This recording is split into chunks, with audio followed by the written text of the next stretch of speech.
de la Grande Guerre a marqué les consciences et imprégné les mémoires. Événement qui transcende le temps et franchit les générations. Nul besoin d'ajouter une année ou un millésime, ce jour et ce mois ont intégré depuis plus d'un siècle notre patrimoine commun. À la 11e heure du 11e jour du 11e mois, après 4 interminables années, le canon s'est tu, la fureur s'est calmée. Le dernier mort, le dernier tir, la dernière détonation. Depuis Compiègne, où l'armistice a été signé à l'aube, jusqu'au front, du premier des clairons à tous les clochers de France, de l'esplanade de chaque ville à la moindre place de village. Une déferlante de soulagement, un soupir de délivrance ont traversé l'Europe et probablement le monde entier. Derrière l'allégresse, partout le deuil, les blessures inguérissables, les ruines matérielles, morales et humaines qui se sont installées pour longtemps. Le monde est traversé par la sourde évidence que rien ne sera plus jamais comme avant. En ce jour, nous nous souvenons de ceux qui se sont battus pour la France entre 1914 et 1918, de ceux tombés au champ d'honneur sur tous les fronts d'Orient et d'Occident. Quels rêves poursuivaient-ils, ces hommes venus d'un autre continent, pour se joindre à l'un des conflits les plus meurtriers du XXe siècle? Quelle soif de reconnaissance, de désir d'aventure, de partage de valeurs, pour affronter les obus, le gaz moutarde, le froid, la faim, la peur et le souvenir de l'autre resté au pays.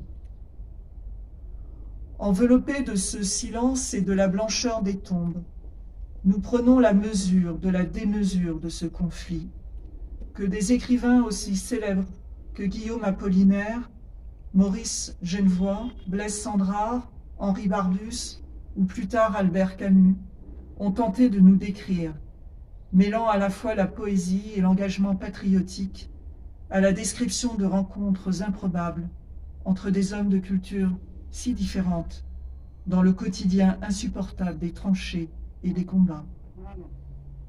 C'est pourquoi les noms gravés sur nos monuments aux morts nous rappellent constamment les valeurs d'honneur, de courage, de dévouement et de bravoure.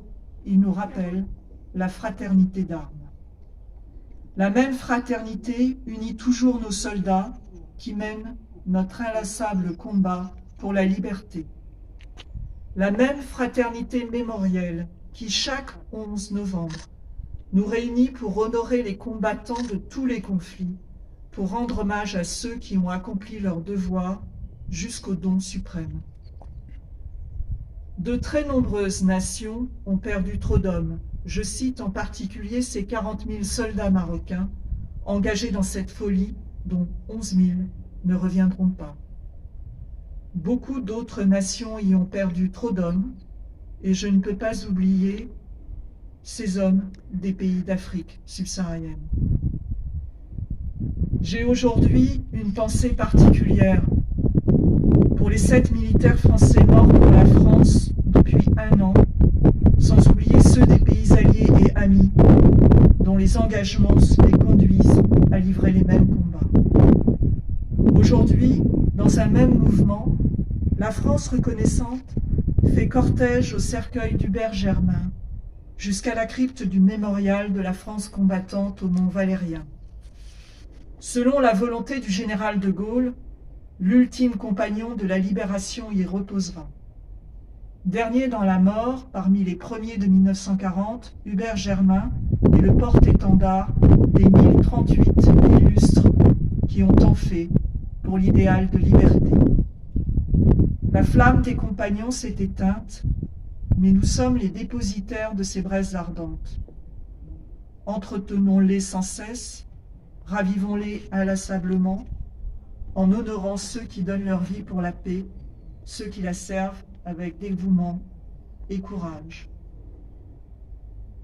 Car il nous appartient, à notre jeunesse, et à tous, à nous, pris individuellement et collectivement, de ne rien céder de ce que nos aïeux ont conquis afin d'être dignes de leur combat.